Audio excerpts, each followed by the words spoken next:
इस प्रकार के विशाल सामाजिक मंच पे मुझे आने का अवसर मिल रहा है।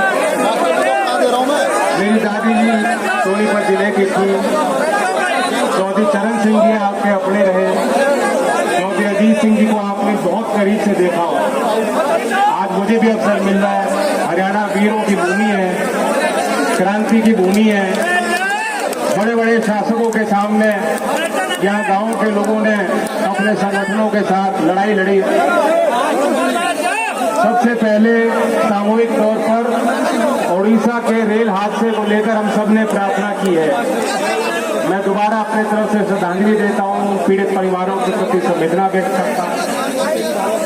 कैसा मंजर हमें देखने को मिल रहा है कि लोग आपदा को भी अवसर के तौर पर देखते हैं। जब दुर्घटनाएं होती हैं तो मानवीय भावनाएं निकल के आती हैं। गम का विषय है, दुखदायी माहौल होता है। सरकार सुनिश्चित करे कि ये घटनाएं क्यों हुई। तकनीकी तौर पे सरकार की सामूहिक जिम्मेदारी होती है, कैबिनेट के एक मंत्री की जिम्मेदारी नहीं होती। 20 साल में सबसे बड़ी दुर्घटना रेल की, सैकड़ों लोग मारे गए, कितनों का भी उपचार चल रहा है गंभीर हालात में। जवाबदेही सामूहिक तौर पर पूरे सरकार की बनती है। सरकार सफाई दे, सरकार ये सुनिश्चित करे कि दोबारा ऐसी घटनाएं कहीं देश के किसी कोने में ना हो। पहले तो ये मांग इस मंच के माध्यम से करना चाहता हूं। बहुत सम्मानित हमारे मंचासीन उप राज्यपाल रहे चौधरी सतपाल जी भी यहाँ मौजूद हैं, जिन्होंने बहुत मुखर होके हमारे बहन बेटियों की आबरू की रक्षा की बात कही है और आपको आह्वान किया है, जिनके आह्वान पे आप इतनी यहाँ बड़ी संख्या में पहुंचे। मैं आपको ये भी याद दिला दूं कि सतपाल मलिक जी, जब वो माया त्यागी कांड हुआ था जिसने उत्तर भारत में लोगों के दिलों को जलाने का काम किया, तब सब समाज के लोगों ने फैसला लिया कि ये हमारी बेटी, और उसके उस अत्याचार के खिलाफ जेल भरो मूवमेंट आंदोलन की शुरुआत चौधरी साहब ने की। तो संघर्ष समिति का अध्यक्ष भी चौधरी चरण सिंह जी ने सतपाल मलिक जी को बनाया था। और जिस दिन चौधरी चरण सिंह जी ने माया त्यागी कांड के विरोध में गिरफ्तारी दी थी, उस दिन उनके साथ गिरफ्तारी देने वाले भी सतपाल मलिक जी थे। तो ये बिल्कुल सही बात है कि आज फिर दोबारा वही लड़ाई आई है और आपके मार्गदर्शन में यहाँ इस समर्थन पंचायत में उचित फैसले लिए जाएंगे। मैं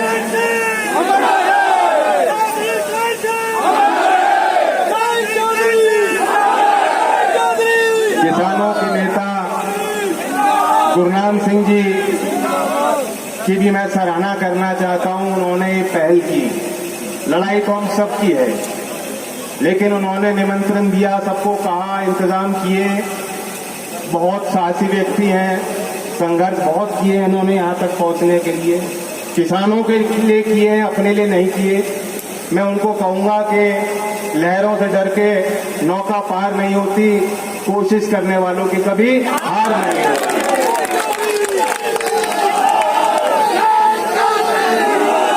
उन्होंने यहाँ भी मुझसे पूर्व में मूल मुद्दों की भी बात की। बिल्कुल सही बात है। एक राष्ट्र चरित्र पे भी हमें सोच विचार करना है कि हमारे देश का चरित्र क्या रहा है, क्या संस्कार रहे हैं, हम किस ओर चलना चाहते हैं। आप याद कीजिए, जहां एक तरफ केंद्र की सरकार 9 साल का जश्न मना रही है, क्या 9 साल पहले भी देश में ऐसा माहौल होता था कि जब किसी के खिलाफ जो पीड़ाएं हैं, उसकी पीड़ाओं के विरोध में कोई अपनी बात रख रहा है, कोई पीड़ित है, उसके खिलाफ ऐसा माहौल बना दिया जाता है कि उनकी जातियों की तलाशी होती है। देश की बेटियों की जातियों की तलाशियां हो रही हैं, उनकी जातियां ढूंढी जा रही हैं। 9 साल पहले कभी ऐसा माहौल था कि कोई रेप का आरोप किसी में लगे और उसका बचाव के लिए लोगों को जुटाया जाए। कश्मीर में आपने होते देखा गुजरात में सजा व्याप्तियों को उनके अच्छे चरित्र के कारण जल्दी छोड़ दिया गया है। उन्नाव जिले में उत्तर प्रदेश में हमने यही कांड होते देखे हैं। हाथरस में बेहद गरीब परिवार जो रात रात घर वालों को आखिरी दर्शन नहीं करने दिए, चिता पे जबरदस्ती प्रशासन के लोगों ने उनको जला दिया। उस पीड़ित परिवार को भी न्याय नहीं मिल पाया है, उन्होंने भी बहुत संघर्ष किए। उनके लिए बचाव के लिए जब कोई सामने आए समाज के लोग, तब भी बताया गया नहीं ये तो जातियों का विषय है, ये फलाना उस जाति से है, फलाने उस जाति से है। उसी तरह से ये पहलवानों के साथ इनकी कोशिश रही है। पहले शुरुआती तौर पे पहले ही दिन से इनकी साजिशें शुरू हो गई। इन्होंने यहां तक कहा कि ये खेल संघ की लड़ाई है, कुश्ती संघ की लड़ाई है, कि हरियाणा के लोग कुश्ती संघ में ज्यादा हैं, यूपी के लोग कुश्ती और पहलवानी में कम हैं, और कुश्ती संघ में संगठन में यूपी के लोगों की हटाने के लिए, यूपी के लोगों को बाहर करने के लिए इस तरह की साजिश रची गई। पहले तो मैं आपसे ये पूछता हूँ, हम सब यहाँ ये भी जानते हैं कि भारत की समाज की क्या स्थिति है। हम अभी भी बहुत चीजें बदल गई, लेकिन अभी भी पुरुष प्रधान देश है। एक तरफ हम धरती को मां मानते हैं, ब्रह्मपुत्र नदी को जो विराट विशाल नदी है उसको छोड़ करके देश की सारी नदियां हैं वो उनको स्त्रीलिंग हमने दिया है। इसलिए दिया है कि जीवन का रूप है। सबके घर में बेटियां हैं, सबके घर में बहनें हैं, सबके घर में माताएं हैं, सबके घर में बुआ हैं, मौसी हैं। बिना मातृशक्ति के जीवन संभव नहीं है। लेकिन फिर भी हमारे देश में बराबरी नहीं, गैर बराबरी बढ़ती जा रही है। और इस देश में माहौल ऐसा है कि कई महिलाओं के साथ जब उनके साथ ऐसे कृत्य होते हैं, वे खुलकर अपनी शिकायत भी नहीं रख पाती हैं। उन्हें न्याय नहीं मिलता या उन्हें न्याय की उम्मीद नहीं होती समाज से। वो अपने आप को शर्मिंदा महसूस करती हैं, अपने आप को दोष देती हैं, अंदर अंदर घुट के मर जाती हैं। वो बाहर अपने जुबान पे वो बात नहीं ला पाती कि उनके साथ क्या हुआ। और यहाँ इतनी बहादुर हमारी महिलाएं हैं, कई महिलाओं ने आगे आके शिकायत विधिवत दर्ज की है, शिकायत उनकी दर्ज हो चुकी है। देश के सभी लोगों को ज्ञात है, देश के अखबारों में एफआईआर छप गई है। जो अब तक बचाव करने में लगे थे कि झूठी मूठी बात के कोई एविडेंस नहीं है, शिकायतकर्ताओं की सारी सूचनाएं आप सबके पास पहुंच गई हैं, उनकी पुष्टि भी की गई है। अंतर्राष्ट्रीय रेफरी ने करी, अंतर्राष्ट्रीय रेसलर ने करी, अंतर्राष्ट्रीय हमारे जो पटल पे जिन लोगों ने देश के लिए कुर्बानियां दी हैं, खून पसीना बहाया, ऐसे ऐसे सम्मानित लोग आगे आके बता रहे हैं कि शिकायत है। तब भी ये आरोप लगना कि ये कुश्ती संघ की लड़ाई है, मैं तो कह देता हूं क्योंकि हरियाणा की धरती पे है, यहाँ बहुत बड़ा सम्मान, बहुत बड़ा मेल है। मैं यूपी से आज आया हूँ, यूपी के उन जिलों से लोग आपके बीच आए जो नेपाल के बॉर्डर से चल के लोग आ रहे हैं, पीलीभीत लखीमपुर से आ रहे हैं। तो ये मत सोचना हम लोग तो एक ही है। रोटी बेटी का सामाजिक तौर पे हरियाणा और उत्तर प्रदेश के लोगों में कोई फर्क नहीं, बल्कि उत्तर भारत में एक ही संस्कृति है। जो गांव देहात की एक ही संस्कृति, भाषाएं बदल जाती हैं, पानी बदल जाता है, लेकिन आदमी की नैतिकता, हमारा जमीर, हमारा जुनून, हमारी लड़ाई, हमारा खून, हमारा डीएनए एक ही है, ये आपको याद रखना चाहिए। और फिर भी क्योंकि यहाँ सभी राजनीतिक पार्टियों के लोग आए, प्रतिनिधि आए, अपने तरीके से वो साथ भी हैं खेल इनकी खिलाड़ियों के साथ।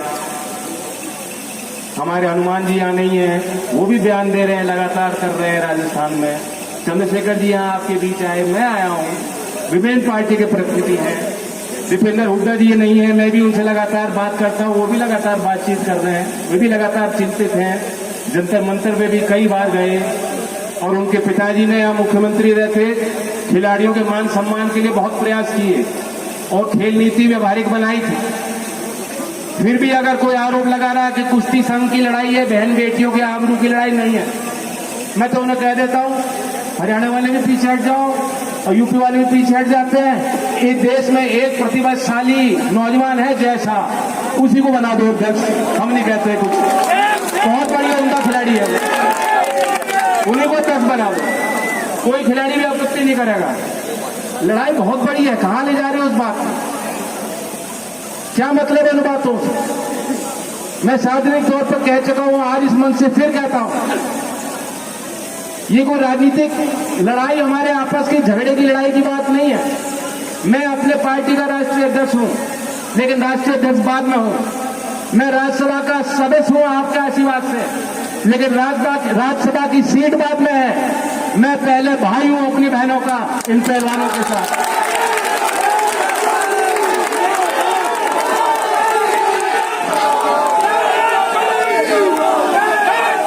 मान सम्मान के लिए जीता है आदमी, ये देश का बहुत गरीब आदमी, बहुत कमजोर आदमी, जिसके पास कुछ नहीं है देने को, वो भी उसके दरवाजे को आता है तो दिल खोल लेता है उसके लिए। पूरी लड़ाई मान सम्मान की है। जिस समाज में, अगर समाज में हम जीवंत समाज और सभ्य समाज का हिस्सा है, आप ये जानते हैं कि जिस तरह हमारे शरीर में अपने आप को ठीक करने की एक शक्ति होती है, उस शक्ति की सीमाएं होती हैं। ज्यादा बड़ा घाव लग गया तो आपको उपचार कराना पड़ेगा, लेकिन आपके शरीर के अंदर भी वो शक्तियां हैं कि जब कोई कीटाणु आता है तो उसका वो मुकाबला करते हैं। उसी तरह जीवंत और सभ्य समाज के अंदर भी खूबी होती है कि समाज के अंदर जो बुराइयां हैं, जो कुरीतियां हैं, जो समस्याएं हैं, हम लोग समय समय पर बैठ के चर्चा करके जो भी रोग लग रहे हैं उन रोग को दूर कराएं।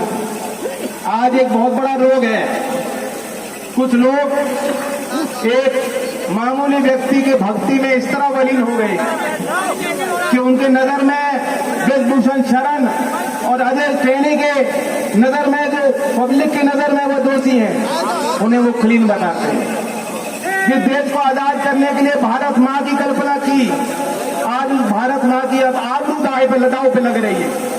आप यहाँ मामूली सभाया में नहीं आए और जोश उत्साह के साथ नहीं आए हो, आंखों में अंगारे लेके आए हो, दिल में आप इरादा लेके आए हो, और यह मंचों से बात कही गई फैसलों की, आपने सबने हाथ खड़े करके कह दिया कि मंच जो भी फैसला लेगा, पहलवान जो भी फैसला लेंगे हम उनके साथ। तो ये बहुत बड़ी बात है, मैं आपको धन्यवाद देता हूँ। ये हमारी लड़ाई, आपकी लड़ाई है, और ये कोई बाहर वाला कोई दूसरा नहीं लड़ेगा। घर के बड़े आप लोग हो, फैसले भी आप ही लोगों को लेने हैं। जो भी पहलवान नीति बनाएंगे और इसमें हम इनके साथ हैं, वो अपने आप को कमजोर ना महसूस करें।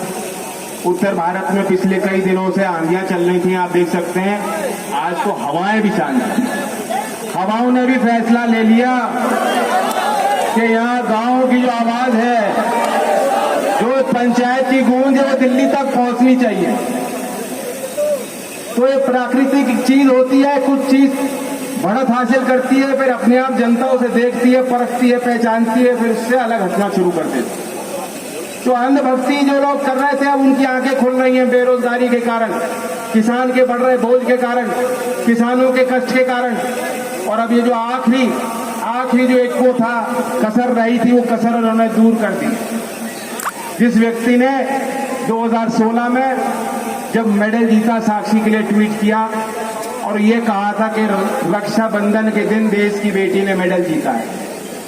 जिस व्यक्ति ने विनेश फोगाट को बुलाकर कहा, विनेश तुम मेरे परिवार की हो, आज उनकी नजर में, निगाह में प्रेम भाव है तो इनके लिए नहीं है, अगर है तो उनके टीम के सदस्य, उनके परिवार के सदस्य, ब्रजभूषण शरण जी उनको दिखाई दे रहे हैं। तो सुधार अपने आप आएगा।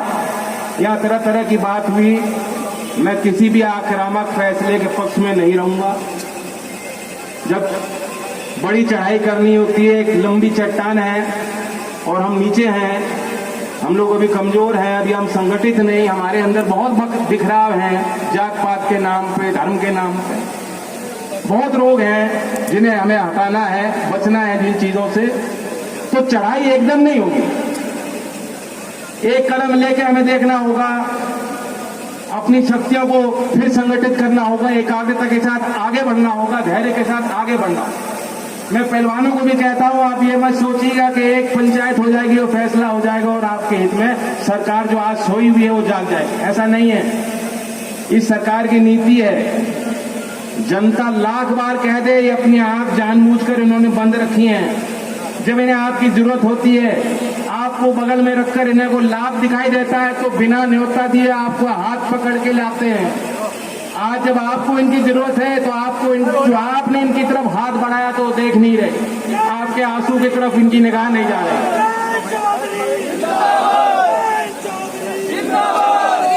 तो पहलवानों को भी रेडी होना होगा, लंबी लड़ाई हो सकती है, लेकिन ये न्याय संगत लड़ाई है। कोई भी चीज जो ईमानदारी से की जाती है, पूरा दिल लगा के की जाती है, उसमें आप हार नहीं सकते हो। ये देश, पूरा देश आज खड़ा हो गया आपके साथ। पूरा भारत का जो ग्रामीण समाज है, जो न्यायप्रिय लोग हैं, जो देश के लिए भला चाहते हैं, आज वो खुल के आ गए हैं आपके लिए मैदान में। ये हमारी लड़ाई साझी लड़ाई है। मैं आपको यही कहना चाहता हूं कि जिस संख्या में यहाँ लोग आए, देख लीजिए, पंचायतें और भी होंगी, और आपने जो सुझाव रखा वो मुझे कुछ समझ में आया। जो आपकी बात थी कि बंटवारे हमारे आपस में जो भी हो, जब लड़ाई एक है तो मंच भी एक सजना चाहिए। मैं उसके लिए पूरी तरह से तैयार हूं। मेरे दल के प्रत्येक कार्यकर्ता, कहीं भी होगा कार्यक्रम जो आप आह्वान करोगे, अपनी पूरी ताकतों के साथ उसमें लगेंगे और सहयोग करने का काम करेंगे। और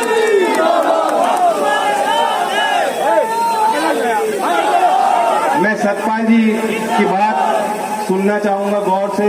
बहुत उनको लंबा अनुभव है और मैं धन्यवाद देता हूं चारुणी जी को, संगठन को, तमाम सामाजिक लोगों को जिन्होंने मंच तैयार किया।